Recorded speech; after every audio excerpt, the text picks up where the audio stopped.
All right, and we are rolling. Okay, welcome to another episode of the Napoleon and Gueco podcast. Here with Gueco, who's still in Maine, still holding up strong over there. I know it's not too cold as we discussed last episode. Well, yeah, it wasn't cold for a while, but it got cold again, and we got a lot of rain today. Like a lot. A Oh, lot. I can imagine. Because that's the weird thing is that when the weather is rainy, or even if it's just supposedly cold outside, it doesn't really feel that way unless it gets windy. So if there were like some strong winds, I could imagine that would be very painful. But for it to be cold in the middle of June when it's like 100 degrees in Las Vegas, that's just kind of hard for me to believe right now. But I bet it is. I heard that Las Vegas is experiencing like a really bad heat wave, isn't it? It's not like 106 or maybe more even, right? right, and they are experiencing the highs have easily been over 100 degrees, and it could be like 9, 10 o'clock at night. I could be outside and it will still feel hot even when the sun's not out. So that's people are telling me, oh, be careful, like don't go walking around outside during the day, you'll get a heat stroke. I mean, even at night, you know, I No. have people being like, oh my gosh, heat stroke warning. I was like, it's nighttime. How's that possible? But I have a higher tolerance to heat than some people do. But then you could put me up in Maine where it gets really cold and I could not handle that.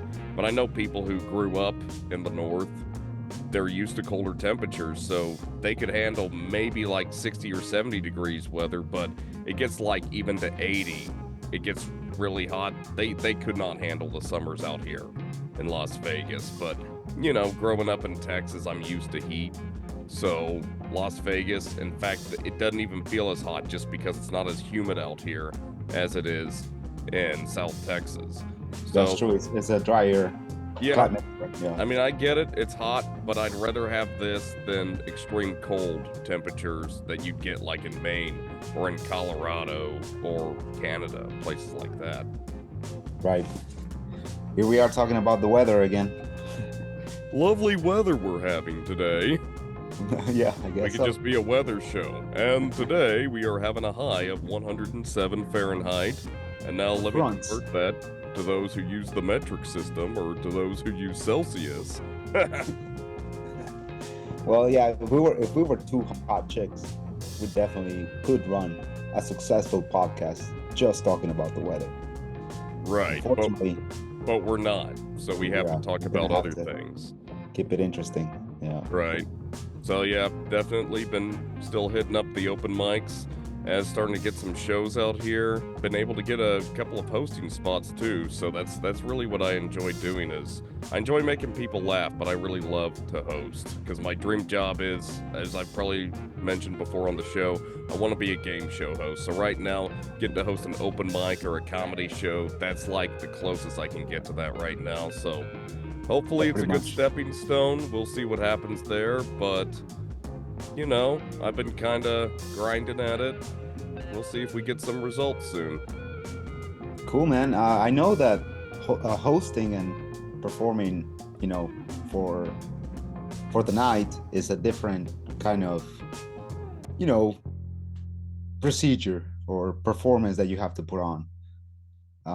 Do you? I've I've been in shows where you hosted, and I like how you improvise. Sometimes making light of whatever the last comic said, or just throwing a joke that goes with that joke that everybody laughed at, 3 minutes ago, 4 minutes ago. That actually makes you create a good bond with the audience. Um, I don't, not to say anything against hosting an open or a mic, whether it's an open mic or a showcase, whatever it is, but it seems to me that the host builds up a better relationship with the crowd, but I don't think it's the one comic that they remember as being like the funny guy, right? Like you get a guy that comes out and just says some goofy stuff, maybe some, unrealistic scenarios that are funny. and they tend to, I think, remember more that than the host. And you guys as hosts don't get enough credit for the night. Um, but of course, you are creating a bond with the audience that allows them to remember the show as a good time or whatever it was. It's like you kind of put them first before your comedies. You put the audience energy levels and their demeanor before your act, and that can be tough. That's a special type of comedy that you have to do to host, I think. Not that I have a lot of experience hosting, but I know you do. So yeah, so that's cool that you like it, especially because you get more audience time too. I mean, you get more on stage time. You can throw a bit here and there. Do you prefer hosting when you do your set? Maybe maybe not as much as the other performers, but you still get your time in. Do you like that, or do you rather just kind of keep the show going, hosting, and make the performers have the spotlight? What do you prefer? So basically, the way I did it when I first started hosting, it was at a comedy open mic at the comedy club I used to run the sound booth at, which that's where I met you. And kind of like what they taught me is you go up, do your set, and since they had like a long list of comics, they were saying when they go off, just go off. You could say their name, then bring up the next comedian.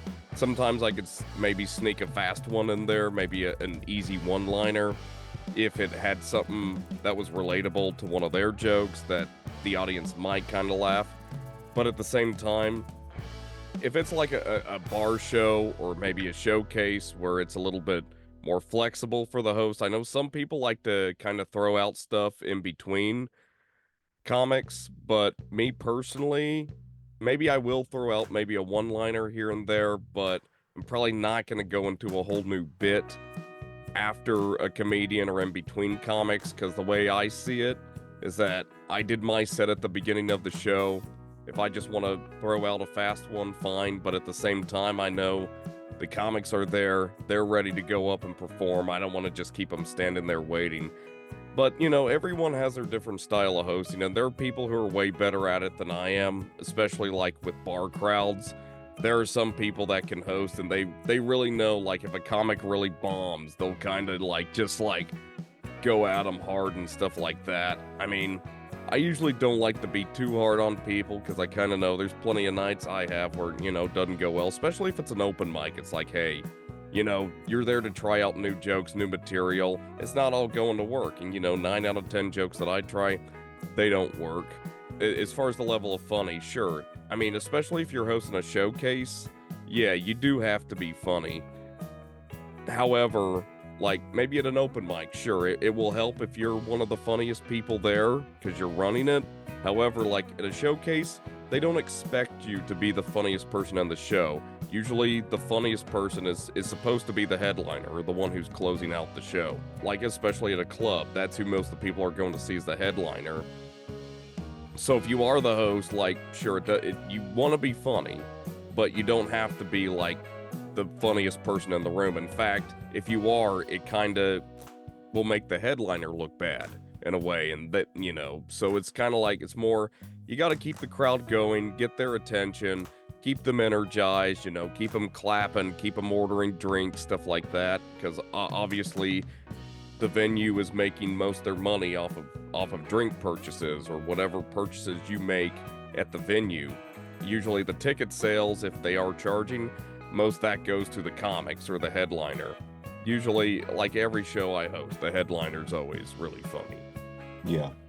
I actually think that there's a way to keep the show going. You know how when we do open mics or a showcase, whatever it is, like we go in there and it's back to back. Like so the audience gets to see, let's say 10 comics in a row, and the intermission or just the time between comics is the host, right? That the host comes in, maybe does a little bit of audience work. But I have the idea that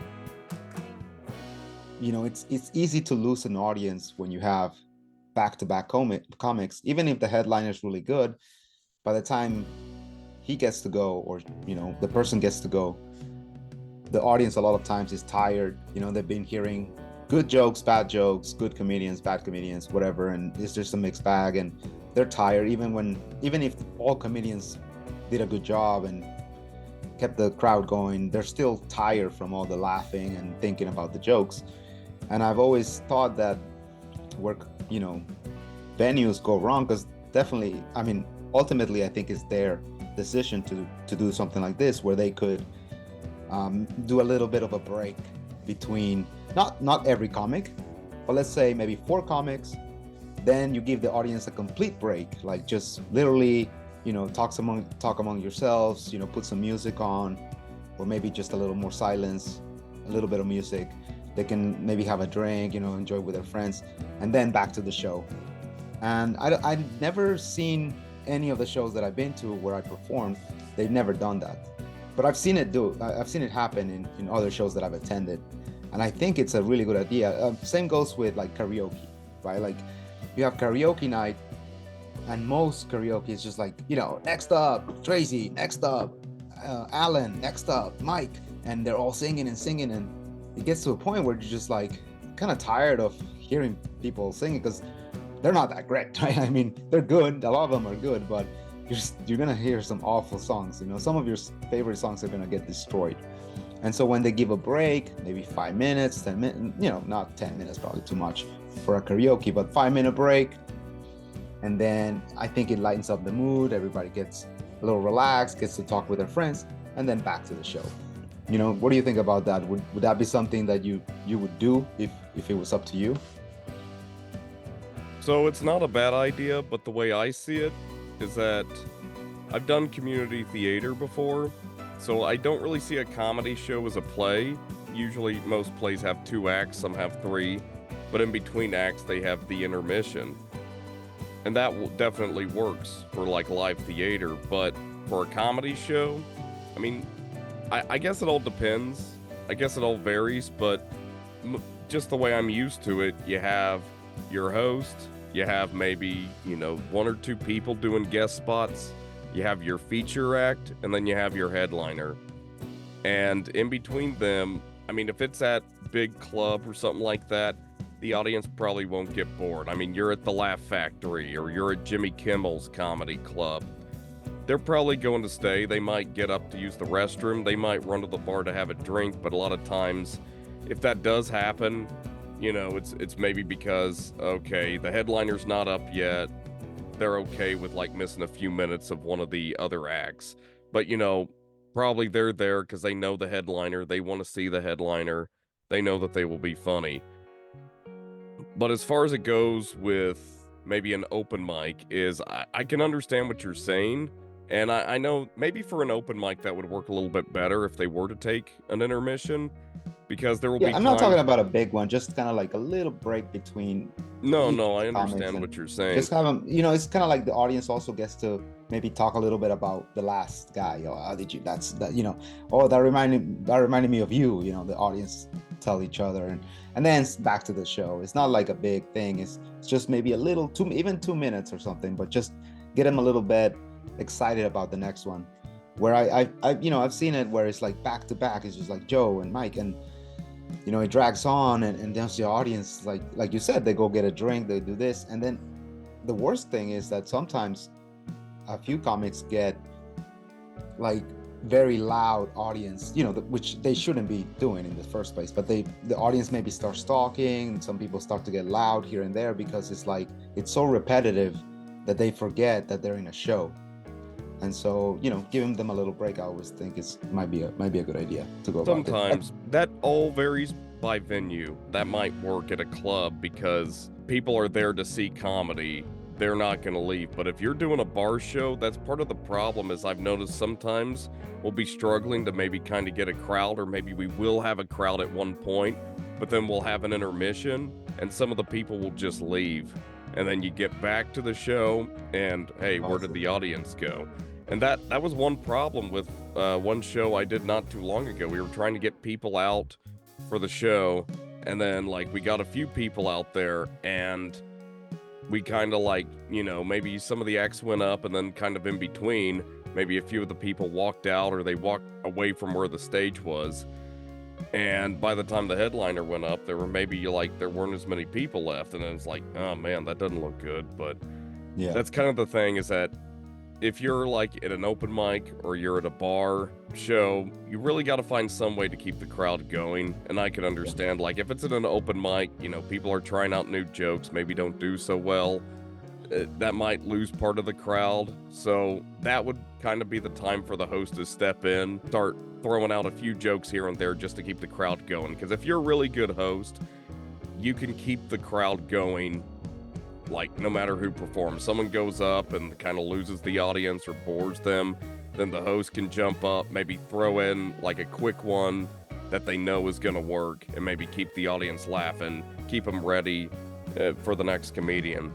But that's just kind of how it is. Do you notice like a big trend now as a comedian or comedic style, where a lot of the new comedy performers are doing crowd work, just strictly crowd work? And I mean, they do keep the audience engaged, and they're going, viral on TikTok or whatever, because it's like they're making a little bit of fun of them, or the audience getting really involved sometimes, borderline inappropriate, but they love it. The audience loves it. So what do you think about that kind of style of comedy? First of all, do you like that? Do you like to watch that kind of comedy? So when I first started and somebody would say anything to me, I would just freeze, because I would have all these jokes prepared and then I wouldn't know what to do because they'd throw me off. But then it eventually got to where I really don't go up. I might have some jokes that I'll be ready to tell, but at the same time, I'm not necessarily locked into that set. If I maybe like tell one joke that will lead into another one that's related, and the audience doesn't really like the first joke, I'm like, okay, let's go for plan B. Let's try some different jokes that they might like better. Some people don't really like crowd work. Some people, they have their set, they want to tell it, and I can understand that. You prepared these jokes, you want to share them. But at the same time, like, there have been times I will not even get through half my set because somebody in the audience is messing around with me. But at the same time, like, now that I've kind of been doing this a little bit more, I still wouldn't say I'm great with crowd work, but I've definitely gotten better at it. And I did one show in San Antonio not too long ago where I did not even do half my full set. I had like 10 minutes on stage, and there was this one table in front, and this one guy kept like saying stuff at me, and I was just coming back at him with stuff. But he knew I was playing. He knew I was joking around, and he was having the whole table was cracking up, and it was a small crowd, but like that table was laughing, and then that laughter was going to the other people in the room. Right. So I would really say that table is the reason I had as good of a set as I did. If you're at a club, sure, they want to hear like the jokes the headliner prepared. They're there to see them. But if you're at a bar crowd, you're not necessarily dealing with the same type of people. Some of them, they'll just want to be talked to. If you have funny jokes, of course they'll laugh, but at the same time, a lot of them, they like it better if they're just being talked to. Like, if you put them in the middle of the set, they enjoy it. I know some comics don't like it, but I enjoy it because it always feeds me new material. Like, I recently did a show at a theater. They kind of do more like plays and stuff. It's not necessarily a comedy venue, but they do a show called Who Knows? And I had a whole lot of fun with that because they give you the option where they can kind of mess around with you and do sound effects in the microphone, or kind of just kind of have background noises. And I just loved it because it was feeding me material, and I kind of like improvising at times to where it's like, okay, whatever they pull at me, I'm just going to go along with it and just kind of feed off of that. Now, I know some comics, like, I understand, they performed a lot of places. They've got a lot of jokes that they know are good, that will work. They will give you the option to just go up and do your set. But for me, it's like, I'm not as good at it as maybe some of the professional comedians. So if you want to improvise with me, you want to throw sound effects, mess with the microphone, do it. But I had a blast. The audience loved it. And honestly, it wasn't the same type of crowd that you're used to at a comedy show. is kind of the more theater type crowd, but Right. I kind of feel like I really appeal to them because I'm talking about doing community theater and just being in theater crowds. I kind of feel like I appeal more to like the artsy type of crowds. Well, Just in I my you know, opinion. watching your show But I do like crowd work. for a few years, I think also some of your jokes work well because of your of your movements. Like you're kind of, I don't think you actually do it on purpose, but you're very physical in a way where you tell your jokes, and the way you're moving and saying them and the expressions you make are really funny. Sometimes what you're saying is not that funny, but the way you say it is like, wow, what, did he just say that? You know, it gives a theater-like kind of reaction. So it's pretty cool. It's a good background to have, I think, is to have be more expressive and outgoing with your body, you know. That actually brings up a good point. And that's probably why I kind of more appeal to like the theater crowds. When you're acting, that's more what it's about, is facial expressions and body language. And that's what a lot of people tell me, is that my stage presence and my timing are like almost spot on, but that the jokes themselves, they're not really that funny. And I agree. Like, someone asked me, like, when you record your sets, do you make yourself laugh? And I'm like, no. Like, a lot of the jokes I tell, I really don't think are that funny, but either the way I say them, or maybe some people just think the joke themselves are funny. I'm definitely the opposite in that regard. I am definitely think of myself. I mean, not well. What I was gonna say is, I laugh at every joke that I tell. It's like I laugh at it. Like it makes me laugh. And it's crazy how I come up with jokes. It's not like I write them or sit down and, oh, I'm gonna write a joke. Usually they come to me when I'm like washing dishes or doing something that doesn't really require, that it requires just kind of focus, and you're doing something, or maybe I'm in the computer doing some work and this thought is coming up to me and this situation, and I'm laughing. And then I maybe throw a line that would make it really funny, and then I'm laughing myself. Like I'm literally like, what the hell? And then that's the jokes I like to do, especially the ones I like. If I don't particularly like it, and the problem sometimes is that my better jokes, the ones that I know for sure are gonna get the crowd going, are usually not the ones I like a lot. The ones that I really like sometimes get nothing. And I'm kind of surprised, you know, like, what? Like, you guys don't get it. But I love to tell those jokes, the ones that I like. Even though they don't get much laughs, I still love to do them. And then the ones that sometimes I have to do them just to get, you know, some kind of feedback, and then go into my own, you know, my favorite material. But I've thought most of your jokes are funny, but I kind of know what you're saying, is that there are things that I thought were just hilarious when I started. And that's what a lot of people say, like Bill Hicks, who was a professional comedian, did a lot of albums. He was saying, only joke about what you think is funny, but that's kind of the thing. That rule doesn't really apply to me, because if I talk about the things that make me crack up, the audience is like, what? They think it's dumb. But then, like, kind of like what you said, a lot of the jokes I pull that I know have a good chance of working with the audience, I really don't laugh at them myself. That does still kind of work out to my advantage, because I can just stand there with a straight face the whole time. right. And kind of like what you said, just the facial expressions, that will get them laughing too.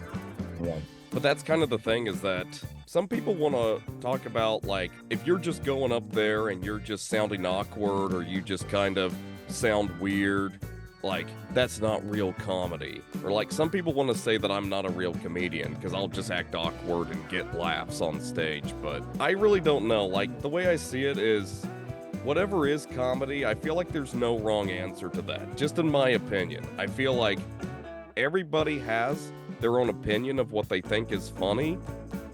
And if you think something's funny, then that's comedy to you. Now, if you don't think it's funny, then it's just not your taste. Like, for example, there was a movie called Bridesmaids. It got all these great reviews on Rotten Tomatoes. It made a bunch of money. I thought it was hilarious. So, okay, you thought it was funny. So I watched it just because of that. Barely laughed once during Really? that movie, and all That's these crazy, people 'cause talked it's about, a really funny movie, but Oh. I can see what you're saying. it was so funny. But then there was another movie that I watched with like Ashton Kutcher, Sean William Scott, called Dude, Where's My Car? Came out Okay. back in the year I 2000. remember that movie. Yeah. I was cracking up the whole movie. But then that got like a 10% on Rotten Tomatoes, and so many people are like, oh, that movie made my brain hurt. How could you watch that? But see, Right. that's the thing, is everyone has their opinion of what's funny. So I really don't think that there's really no wrong answer. Especially if you're a headliner, it's kind of like there was somebody similar. It's not the same, but going back about what you're saying is maybe sometimes the joke itself is not funny, but the way I present it, the timing, stage presence makes it funny. That's kind of something that this one comedian named Ralphie May did, who I actually saw in Harrah's years ago. He did pass away recently, unfortunately, but most of what he would say, a lot of people could just say it in like a normal tone and it'd be like whatever, but just kind of the way he would say it, it would be funny. And he would still pack crowds. He got a lot of people laughing. So, you know, if you find a style that works for you and you're getting people to laugh, then you're doing a good job. That's what it's all about. I don't really think there's any universal rule that applies to everybody when it comes to comedy, because there's so many different types of it and there's so many different styles. And, you know, you just got to find your fan base. You got to find your audience. And so, Well, I that's do believe one thing, though. It's like the one thing that's for certain is that in order for something to be funny, it has to offend someone. Someone's going to find it offensive. If you say something that's not offensive to anyone, then it's not funny. Unless you're doing it because it's funny. Like unless you're saying non-offensive things as a funny joke. You see what I'm saying? No, I know what you're saying. Like, I mean, usually I try not to go up and purposely offend people, but I understand the feeling. No, is but that, even the cookie cutter, most corporate friendly joke that you can think of, it still has to be just a little bit offensive, not to everyone, but to someone. That's what I'm trying to say. Like someone will say that's wrong, and if that's the case, then it's comedy. there's a lot of things you got to be careful. I know, like a lot of times people get offended over a lot of jokes. It depends on where you are, but I know But what just you're as a saying. statement, like if I say every single person is lovely, okay, and then I say a lot of people are a piece of crap, okay, those just two statements. The second one's funnier. Well, of course, and that's And the I thing. didn't say all people are bad or anything. I just said some people are a piece of crap. You can agree with that. I mean, the least offended person can say, well, he's got a point. Well, Some that's the people are yeah. kind of shitty. And like everyone else will have their opinion of who is a piece of crap and who isn't. And that first statement that says, every single person is lovely, there's nothing there. There's no one's gonna go like there's no. No, I understand what you're saying. So I mean, comedy in itself, is offensive. That's the core of it. there will be headliners who make jokes and you're like, oh wow, but at the same time you're laughing. But the way I see it is, to a degree, like you maybe have to be maybe a little offensive, but don't crank your jokes up to where they just get to be like real obscene. Like unless you're a professional headliner and you know your crowd, then you know that they know what they came to see. But if you're like someone that not everyone knows, I kind of think that you got to have your limits. You got to set the bar somewhere. But No, I but, understand well, what you're saying. I guess if you just you- try to be nice to everyone, I get it. Yeah. It's going to be hard to get But, laughs. but the at the point same the time, point is that even what I'm saying is every single one of your jokes is offensive to someone. Every single one of them. Otherwise, they're not good jokes. You should get rid of them. If there's a joke that you can tell that offends no one in the world, then it's not a joke. So I mean, it might not be blatantly offending someone, or it could be just making fun of yourself. But even making fun of yourself could be offensive to someone, like saying, "Oh, how can you think that of yourself?" I mean, like there's always that one person that has an objection to whatever you said. So that's what I'm trying to say is like every single piece of comedy has to be just slightly offensive in order for it to be comedy. well, no, you do have a point. Is that there always has to be what they call the butt of the joke.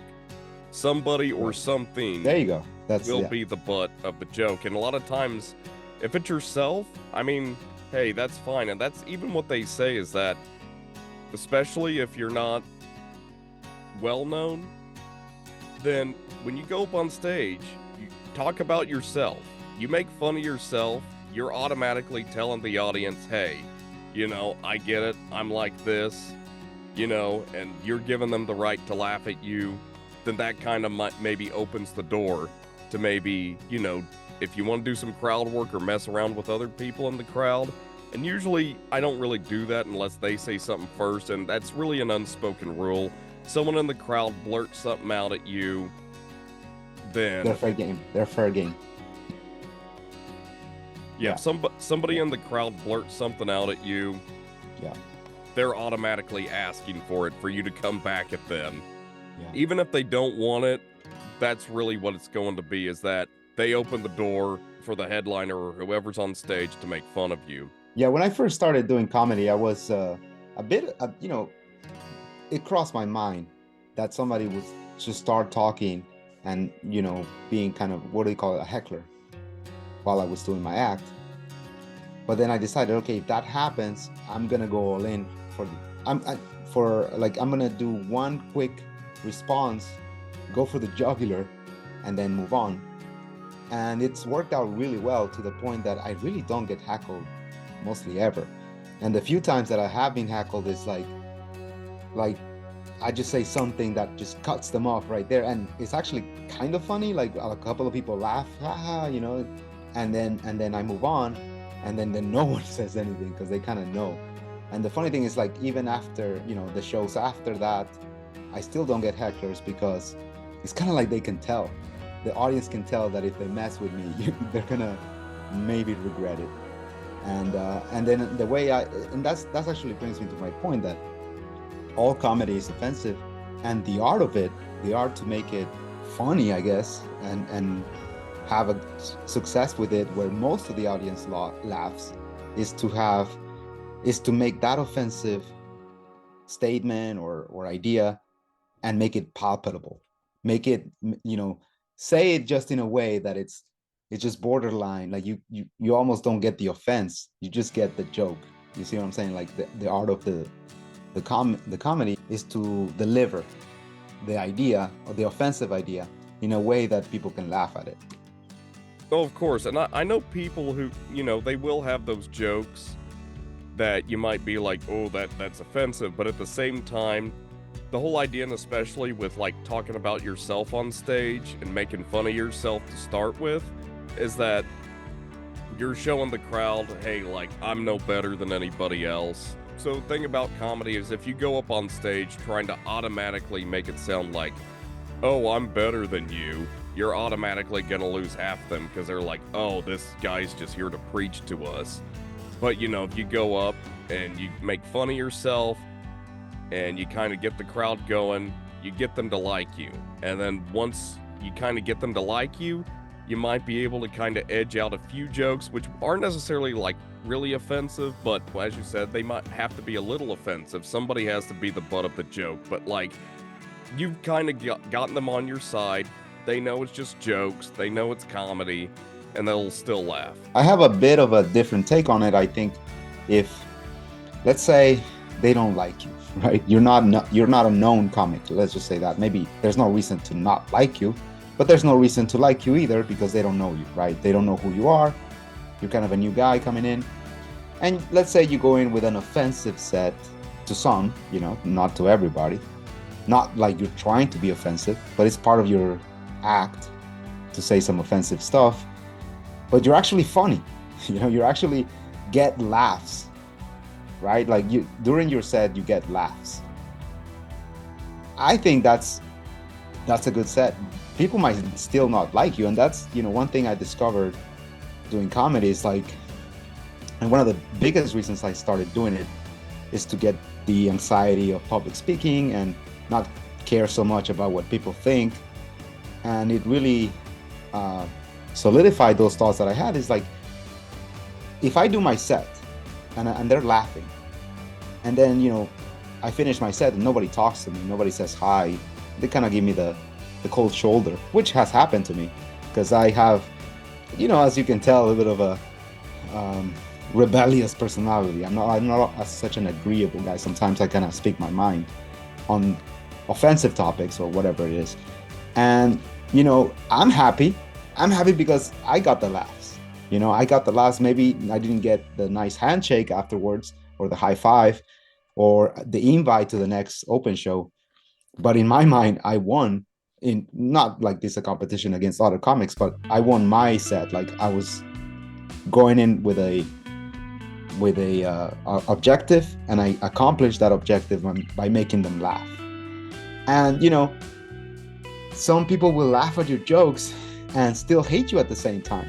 Not hate you, but just not like you overall because of your opinion, because of your take on things, and they disagree with you. But at the moment, you made them laugh, and it's something that I've done not only in comedy but just throughout, my interactions with people. Sometimes I make someone laugh, and it's kind of like they laugh, but they don't want to laugh because they don't like me. And but there is, to your point, there is of course, a correlation between people liking you and laughing at your jokes. Because I've seen comedians that are, in my opinion, not that funny, or they just don't have the type of comedy that I laugh at. And they get so many laughs because they're known. Like everybody knows them, it's Joey. Joey's so funny, ha ha ha. Everything Joey says, Joey sometimes doesn't even make a joke and they're laughing. So there is that connection too. But as far as a personal preference, I do like to get laughs that are. I actually enjoy when nobody knows me and I make them laugh, because it's like they're laughing at the joke, and it's fun. It's fun for me that I'm new to them.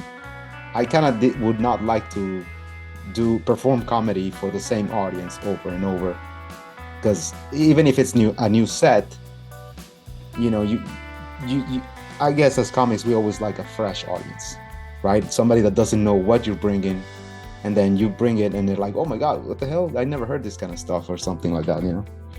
Well, of course, but that's just my opinion on it. But have you ever had a set where you felt the maybe the crowd was not on your side, but you still made them laugh? In my opinion, or from my experience, in your experience, really, I can't really say so, because there was one night I came out with some jokes, and a lot of these were kind of, a little bit more dark jokes, but I'd done them before and they had made people laugh, like people that knew me. But then, like, I went out and performed them all. I rehearsed it so many times, and then I went up and did it, and automatically they were like, oh wow, like it was just like too much at once. And I talked to a guy who I had, worked on jokes with, who was a professional comedian, and he was like, well, you didn't get the crowd to like you first. You got to talk about yourself, or maybe get them warmed up. And once you get them to like you, then you can maybe go into some of those dark jokes. But you go up and just start hard hitting them. Like, if you're a professional headliner, sure, they know you, they will laugh at it. But they don't know you, and you just automatically go up, and you're like, oh, wow. I agree with that, You got to warm them up, like you said. You got to give them something, at least to make them pay attention to you, and not dismiss you right off the bat because you said some offensive stuff. But yeah, definitely, there's that. There's the introduction part of the set. Well, that was the thing. It was, kind of had like abortion jokes and stuff like that. That's kind of dark jokes, but like that's the deal, is that you gotta warm the crowd up to that. Once you get them on your side, and then you kind of throw in an abortion joke here and there, they're like, they kind of know where you're coming from. They know you're joking. Any type of dark humor, you kind of maybe throw one out, get one in. Okay, but I did not warm them up. But that's the thing. Anytime I have a failure, I've had so many failures, but I feel like it wasn't a total failure as long as I kind of remember where I messed up, and just keep that in mind the next time I get a spot. Is like, okay, we're not going to apply this technique. That's a good way to look at it. Yeah. And my friend Adam Dominguez, who's a professional headliner out here, he has really helped me out. It's always good to get advice from as many people as you can. Try it on for size, like, a suit at Men's Warehouse, see if it fits. Not every advice is going to work for you, but, it maybe works for that person. And if they're giving you advice, they're probably telling you what worked for them, and they're just trying to be nice about it. But it's not going to work for everybody. No, But for what sure. Adam has told me to do is when I go on stage, to not overthink it and just to let go and have fun. And almost every time I do that, I end up having at least a decent set, if not a good set. Awesome, So man. Yeah. his method has really helped me out, but not everybody would agree with that. So, Yeah. like I said, Well, everyone's the method. audience can tell when you're trying too hard. Exactly. They And can tell. that's Yeah. part of the problem I've had before is that I'll be going up, I'll be trying to do this set, or I'll be trying to memorize, oh my gosh, I gotta say this joke at this time. That's what I used to do. I don't really do that anymore. Like if I forget certain jokes, whatever. If the crowd feeds new material and they take over half the set, let them do it. I'd rather leave with them laughing and there's still jokes on the table than to tell my whole set and just hear crickets. That's good, man. That's good. That's a good. I like that. And having been in your set and part of the audience, I agree with that. I agree that you're bound to have more success doing that, just being a little more flexible and not being too strict on your set. Um, because your set can be, uh, I think, because of the nature that it's kind of like I've noticed that about you is you go in and you can go on for 30 minutes straight. Like if they gave you 30 minutes, you would fill them up. You will still keep going and going and going. But that's probably where you focus the most, is just having a variety of jokes and always being ready with them. But now that you incorporate being flexible and maybe just spending more time on one joke, or just letting go of your whole plan to be able to wiggle around the audience, I think that's going to be really good for you, because you have that host type personality as well, and the experience of being a host. And you can, it's kind of like you can grab the audience now. You can just grab them and play with them and stuff, rather than having a strict set of, because if your set goes bad, it's horrible, because you have a set plan, and if none of those jokes are working, you already did 4 that didn't work, and you have 7 to go. It's better to just let go of those 7 and then just figure out which joke would be appropriate for this audience to get them back, right? No, you're right. And I think I mentioned that earlier. You have to have a plan B Yeah. and a plan C if Yeah. possible. Yeah, because sometimes the plan A, yeah, you can go die with plan A, but if each set you go with a plan A and it's not working, try out having plan B, plan C, and see how that pans out. Right. And like you said, a lot of times it does pan out, because plan B means adjusting to the type of audience, maybe to the setting, the even the temperature. It's like so many things. Or maybe they haven't started drinking when your set is up, and maybe they're on their 8th drink. So all that is not the same. When you have people that are already drunk, it's you're not gonna go in with a cookie cutter type of set. You're gonna go in with the hard stuff, right? Like they're ready for the tequila, you know. Uh, Possibly. I mean, it all depends on what they want, the type of venue you're performing at. And that's the deal, is that's kind of like what Adam's shown me, is you have to be able to read the crowd. You got to be able to tell what they want. He's able to do that really well. He can already kind of predict what type of jokes, what type of humor they're craving. And that's how he's able to keep them going the whole show. Well, He that knows only how to comes with work with any experience. crowd and, make that virtual handshake with them and just kind of know what's going to get them going. But that's kind of like what he tells me. And the problem I had so much is I'd always try to be perfect, or always try to just have the jokes ready to go. And he kept saying, no, you're overthinking it. Just have fun. And if you got the jokes, like, great. But you just kind of have to loosen up and just be able to feel what the crowd's going for and then tell those jokes. And that's kind of where the plan B comes in. Because a plan A, that might be a set of jokes that works for one crowd, but it won't work for everyone. Now, I know if you're a professional headliner, you will have a plan A, and that's always going to work because the people know you, they want to see you, they like that. And I know if you are a professional comedian, you will have good jokes that work anywhere, but I'm not that funny. So I If you're a always have to professional have a and a plan B. headliner, a lot of times, even the bad jokes work, just because it's you, like you said, it's just you're already in the club type of thing. Oh, exactly. And I know so many headliners, they'll try out new material they haven't told on stage before. and people will laugh because they love them. Yeah. The crowd already loves you. They're on your side. Just go for it. But that's the thing is like, I'm not that funny.